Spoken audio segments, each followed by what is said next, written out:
June 1944.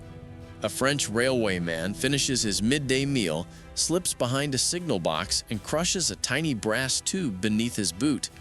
There's a faint metallic snap inside the copper sleeve, nothing more than the sound of glass giving way, and then silence. He pushes the tube into a lump of putty-like explosive, molds the package around a rail joint, and walks home to his family. A few hours later, he's eating supper while the night express to Normandy derails 6 miles away. German investigators comb the wreckage. All they recover are twisted rails and brass fragments, no bigger than pencils. That scene was not exceptional. On the night before D-Day, post-war SOE summaries record hundreds of railway breaks across France. Commonly cited totals place the figure at 577 for the night of 5-6 June 1944, and resistance cells smashed a vast number of locomotives and rolling stock. For nearly 2 weeks, an elite SS Panzer division was held up on its way to the invasion front. The device that enabled ordinary citizens to do this work looked like something a schoolboy might keep in a pencil case. The British dubbed it the time pencil. To the Germans, it became an unsolvable nightmare. The problem SOE faced in 1940 was simple to describe and devilishly hard to fix. France had fallen, and millions across occupied Europe had the will to act, but not the means. Conventional demolition required close work with explosives or complicated timing gear that an amateur saboteur could neither afford nor conceal. Clockwork fuses made noise and could be exposed during searches.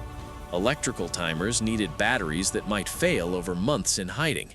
What was required was a delay fuse that was cheap, silent, rugged, simple to use, and easy to conceal. Something anyone could operate without a technical education. Aston House, Station 12, a requisitioned country manor near Stevenage in Hertfordshire, became that answer. SOE's secretive technical hub, its engineers and chemists produced devices and methods intended, in Churchill's famous phrase, to set Europe ablaze.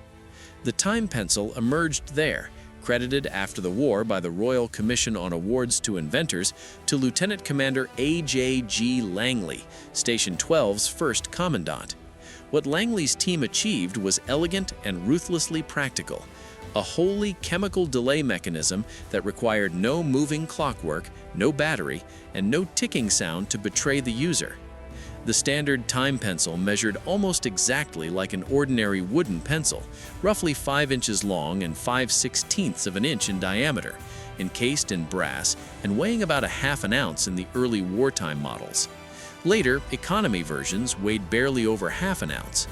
Inside the innocuous metal sleeve lay 3 essential elements: a thin copper tube containing a tiny glass ampule filled with cupric chloride solution, a spring-loaded steel striker held under tension by a fine restraining wire, and a percussion cap seated at the base. Activation was deliberately low-tech. The saboteur crushed the copper sleeve with pliers or the heel of a shoe. The glass vial inside shattered, releasing the corrosive solution. That acid quietly ate through the restraining wire until minutes, hours, or even a day later, depending on the variant, the wire failed.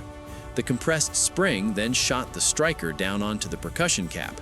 The cap flashed, firing a detonator and setting off the main charge. The entire countdown process was noiseless. No ticking, no faint electrical hum, no smell, just chemical corrosion doing its work while the saboteur melted back into the civilian crowd. SOE established a simple color code, reinforced by removable safety strips to show delay length before use. Black for 10 minutes, training only, red for 30 minutes, white for 2 hours, green for 5.5 hours, yellow for 12 hours, and blue for a full 24 hours. The timing was adjusted primarily by the concentration and makeup of the cupric chloride. Agents memorized codes, removed and destroyed the safety strips after activation, and thus denied forensic clues to any German investigators who might recover fragments. But the system had a real Achilles heel: temperature. Chemical reaction rates vary with heat. In cold weather, the cupric chloride attacked the wire far more slowly. In hot conditions, much faster. SOE manuals supplied correction tables. A red fuse, nominally 30 minutes at 15 degrees Celsius, could drag out to 75 minutes in sub-zero conditions, yet shrink to less than 10 minutes in searing summer heat. Agents had to learn to account for such shifts, and sometimes they misjudged them. The time pencil's first major success came in June 1941. 3 French operatives, Raymond Cabard, André Varnier, and Joël Latac, attacked the electricity substation at Pessac, near Bordeaux, a node supplying power to U-boat pens and wartime factories. Using magnetic incendiaries timed with time pencils, they placed charges on 8 transformers and withdrew in under half an hour. 6 of 8 units were destroyed. The port installations lost power for weeks, and railway electrification and industrial supply lines suffered disruption for months.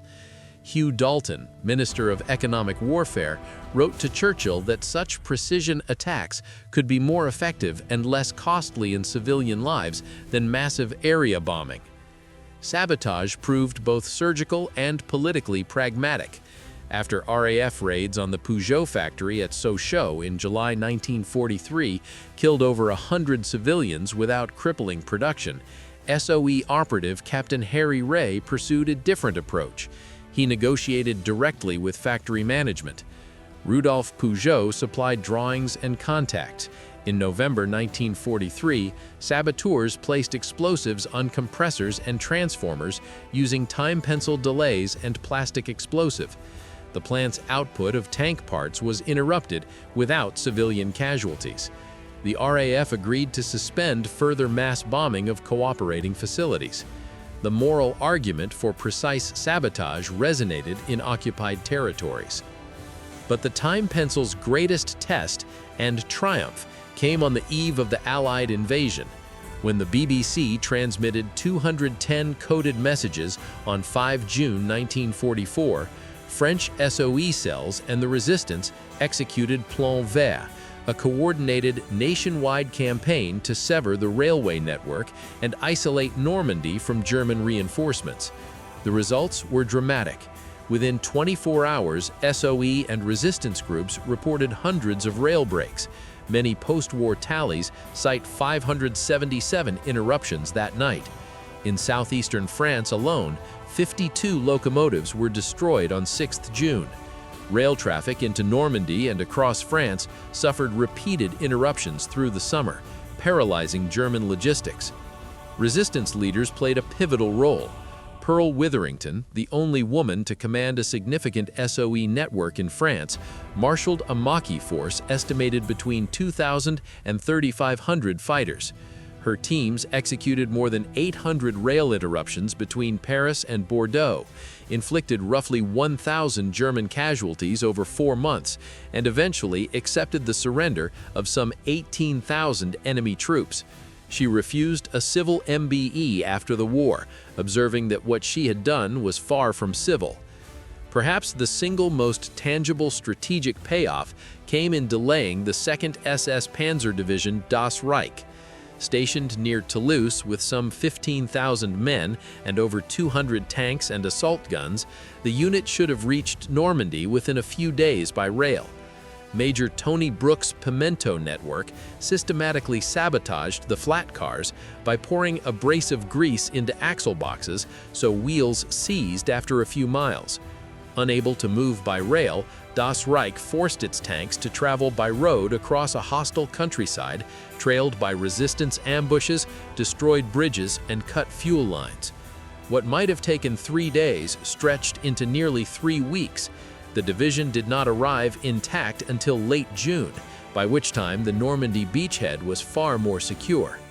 A brass tube the size of a pencil, wielded by farmers and railwaymen, had disrupted a Panzer division's timetable and helped change the course of battles.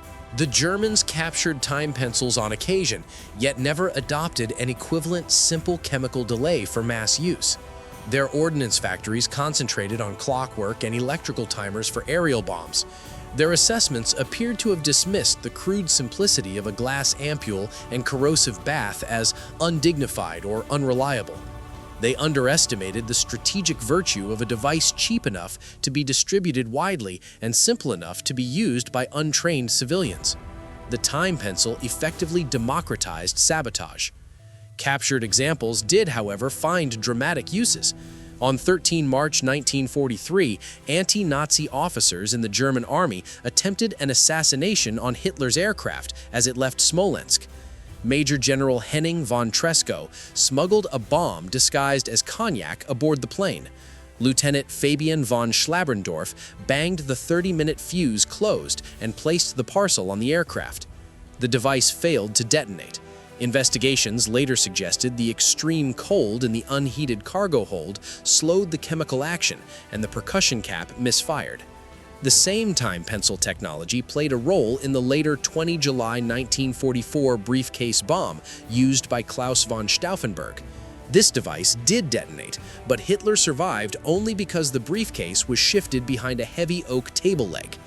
Production and distribution numbers underline the scale of the program. The first shipment, some 3,700 fuses, reached service in September 1939, barely a month into the war. By August 1940, over 67,000 had been issued to auxiliary units and stay-behind forces preparing for invasion. Wartime production climbed into the millions. Wartime and post-war accounts vary widely, with some estimates placing total manufacture as high as 12 million units. Whatever the true figure, the time pencil had been produced and distributed at scale, supplying clandestine networks and underground groups across occupied Europe. Millions of silent countdowns lay hidden in barns, loaves of bread, bicycle panniers, and pockets. The strategic impact was not simply the sum of broken rails.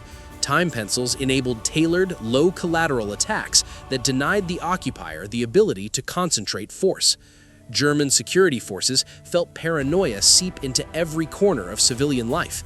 Any worker, any railman, any housewife might be a saboteur. The shadow war that followed Germany's early conquests became unwinnable in the sense that the enemy could no longer reliably trust the environment around its lines of communication. Langley's invention at Station 12 accomplished what mass bombing often could not: the precise destruction of vital military and industrial assets with minimal civilian loss, executed by ordinary people who disappeared into the population afterward. A railway worker could crush a copper tube at noon, hide an explosive package in daylight, and be at supper when the night express left the rails. German investigators would find little beyond scattered brass and the occasional fragment of glass. That 5-inch length of brass, a glass ampule of acid, and a spring-loaded striker paralyzed French railways, delayed Panzer divisions, neutralized factories, and twice nearly cost Hitler his life. The Germans had tanks, Stukas, and V-2 rockets. The British had a pencil. Simple, inexpensive, silent, and lethal in its strategic consequences. In the long calculus of clandestine warfare, the pencil won.